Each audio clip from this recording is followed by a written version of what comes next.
Hey, Wes here. Thanks for joining me today. I'm coming to you from a little neighborhood park. And, people think that pottery has to be difficult, has to have tools and a kiln, all those things. Well, that is not true. Today, I'm going to show you a complete system where almost anybody, can make something that is ceramic and get it fired really simple, really easy, not expensive. I'm going to make some little beads. And I'll show you how to do those. That's very simple. And then I'm coming to this park and we're going to fire these beads today in this little grill right here with some charcoal. So besides that, we're going to have some food. You may as well cook some food while we have a grill. Let's get started. Well, making beads is not rocket science. First of all, you just need some clay. This happens to be some wild clay. I dug it in Arizona, and I've added about 20% temper. It's sand. But you know what? You don't need wild clay for this little project. You can go to any place that sells clay. I think Hobby Lobby does. If you have like a ceramic supply store, they would have clay. But if you do that, there's a good chance you're going to have to add some additional temper to it if you plan to fire it in a fire.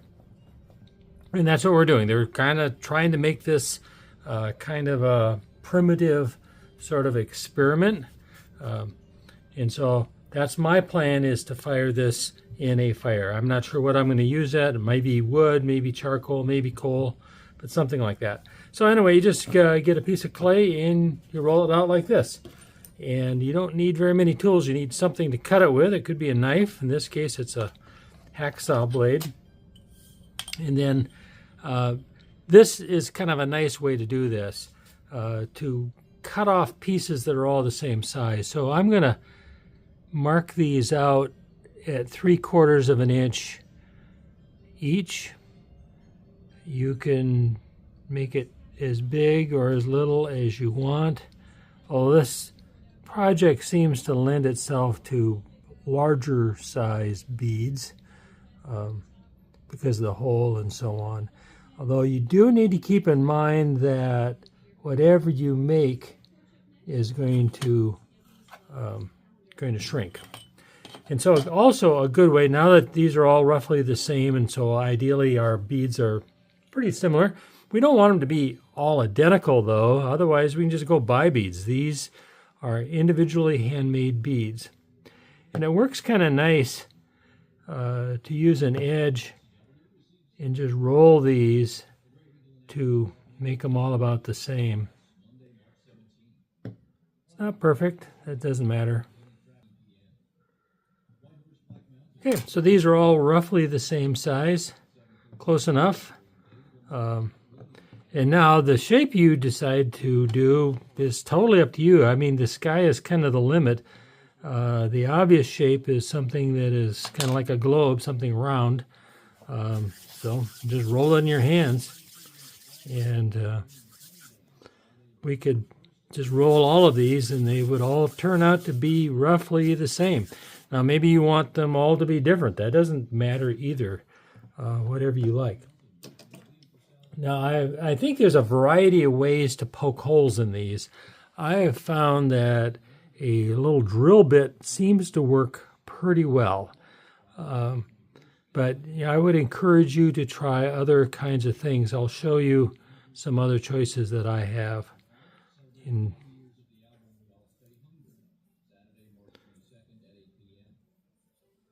So there we go. But I have just a rod. You could use a coat hanger, I suppose. So I think you can try out different kinds of things. I tried an awl, that works. But for me, the little drill bit seemed to work pretty well. So you end up with some little bits of clay and things on the end. You can clean those off as much as you want. Another thing, say you want it to get it to be smoother. What you can do is take a little bit of water, put it in the palm of your hand. Do not put the whole bead in the water because it will just kind of dissolve and make a mess. But that can smooth it out. So that your basic bead. So many beads are round like this, but they don't have to be. So another option would be to make some like cylindrical kinds of beads. That would be a possibility. This is a bead I made kind of coarse, I guess, but it's tapered on the ends. You could do that. This is a little less of a taper, but a rounded edge. Again, experiment with it, and you could probably make some that were kind of square if you wanted. And so got some others. Here's one that I put some texture on. I don't know if you can see that very well. So think about the texture that you might want to have. Okay, so I'm just going to cover these up with a towel, let them dry out some, and then I'll come back a little bit later and kind of clean them up a little bit. Another consideration here is how we're going to fire these, and what I want to do is protect them in the fire. And I want to have a kind of a clean outcome. So I really don't want to have a bunch of fire clouds on these, although that could be interesting too. So I'm going to make a really simple container to hold these things. And I want something on the bottom for them to sit in, kind of like a little dish. And then also something on the top to protect them from the coals. So the first thing I'm going to do is make a base for these. This is not going to be fancy work. This is might be a one-time use of this. I'm basically going to make a little bit of a dish. All right, this is all I need to begin with. The little beads are going to sit down in here, but now I need to build a top for it. So I have a slab here. This will be the top. And I'm going to make little stilts for this. You'll see why in a minute. What I want to do is protect the beads from the ashes, but at the same time, I want to make sure that there's plenty of air circulation. So these are going to be little legs that go on the top. All I have to do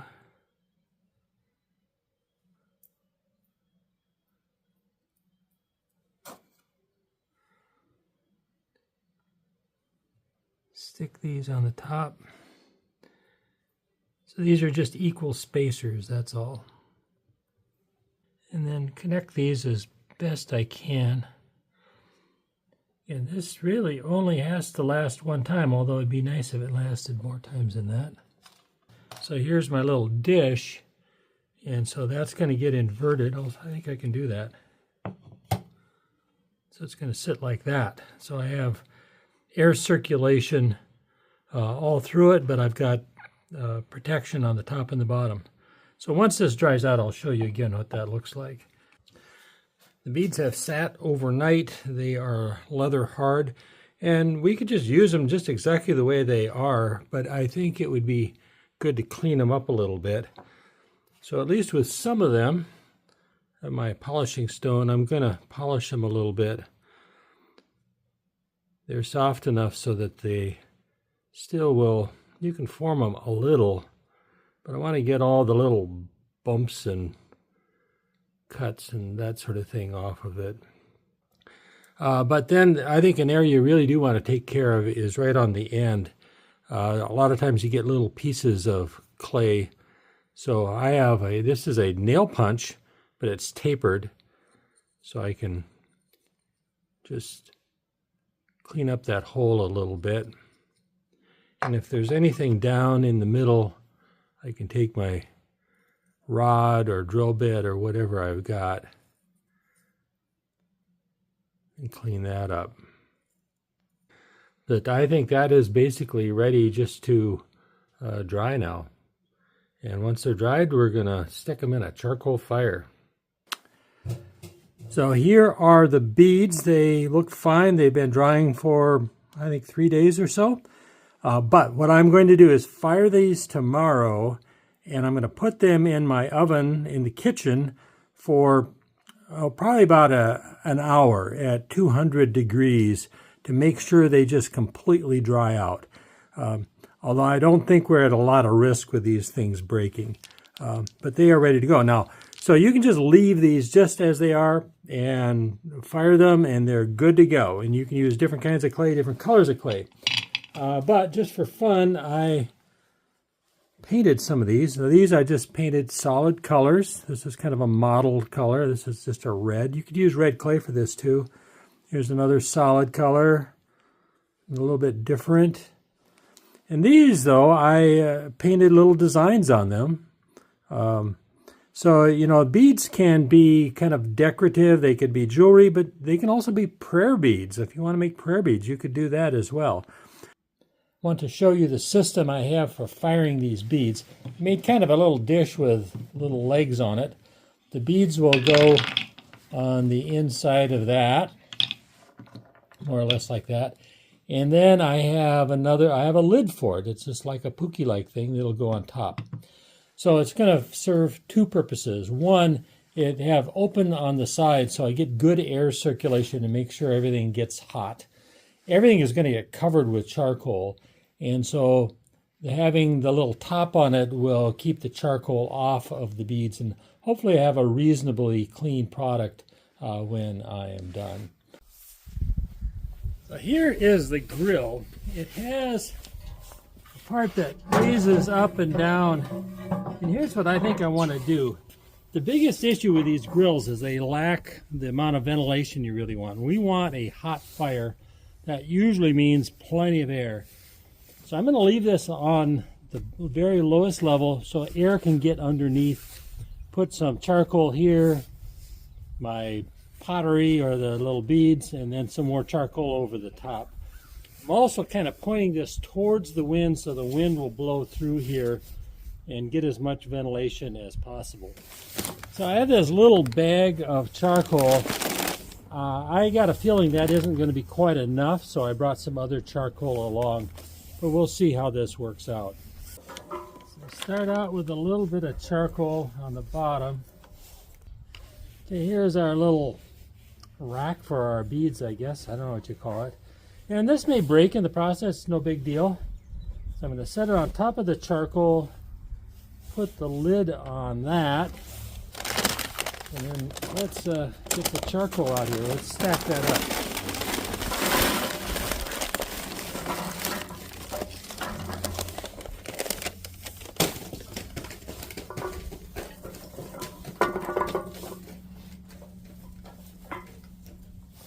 So what you want to do is make sure that you have plenty of charcoal to go over everything.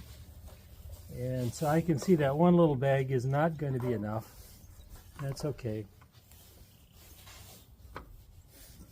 I've got some other charcoal to add.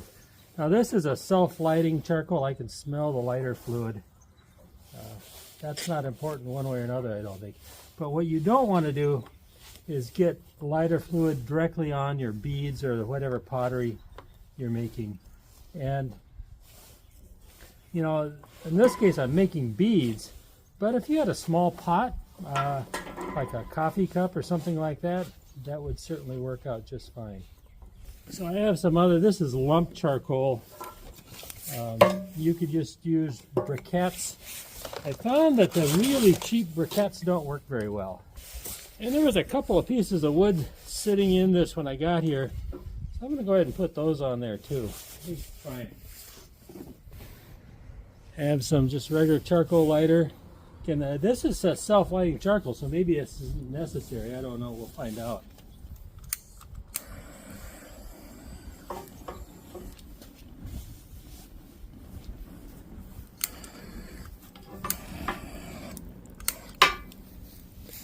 Usually with a fire like this, I would expect it to hit maximum temperature within 45 minutes.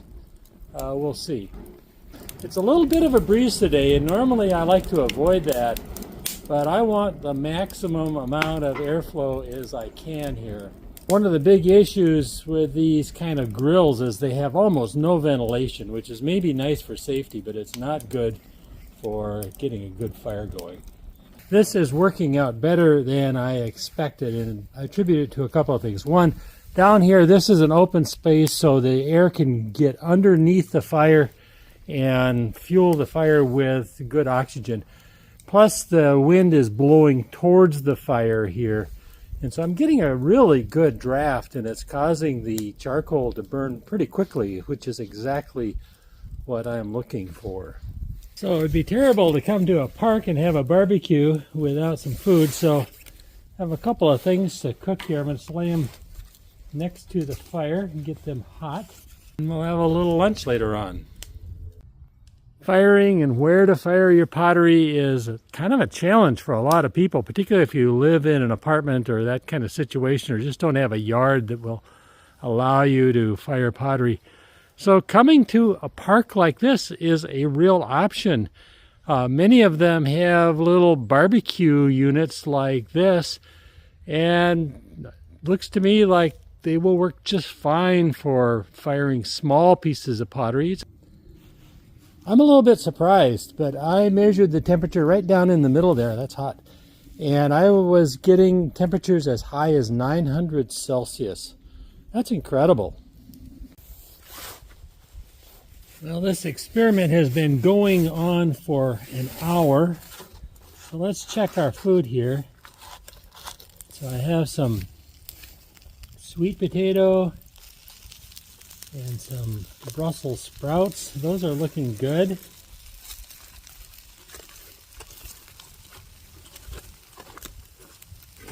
And then I have a bratwurst here. So let's have a little bit of lunch, and then we'll get our pottery taken care of. So it was actually one of the viewers when I was doing something like this before that suggested cooking at the same time as making pottery. So thank you for whoever that was, because this is delicious. So what a great way to spend an afternoon. And I thought that this would all take quite a long time. But, you know, within 1 hour, the pottery and the food is done. I'll be out of here within a 2-hour period, so it doesn't take very long at all. So once we hit maximum temperature and you hold it there for a little while, then your firing is basically done. So this was done firing a long time ago. So it's totally okay to take this all apart. The biggest issue is just to not let it get cool too quickly, because it can break because of just thermal action. Well, here is the end result. I would say it is a good success. So there's all kinds of things you can do with them. Just plain is just fine. If that's what you like, you can use different colors of clay. You can paint them this way. Here I've painted some little symbols on them. You can do that if you like. You can texture your beads. Obviously drill a hole in them. So I would say all of this is really quite a good success. Well, hopefully you enjoyed this little pottery adventure and decided that this is within reach of what you can do. It doesn't take skill, it doesn't take many materials, doesn't take special tools, certainly does not require a kiln. Plus you get to spend the day in a little community park like this. It's been really fun, and I got a decent meal out of the deal as well. So if you like this video, thumbs up are great, subscriptions are wonderful. Always love those comments. Thank you so much. Until next time, this is Wes wishing you health, happiness, peace, and love. Take care. Bye-bye.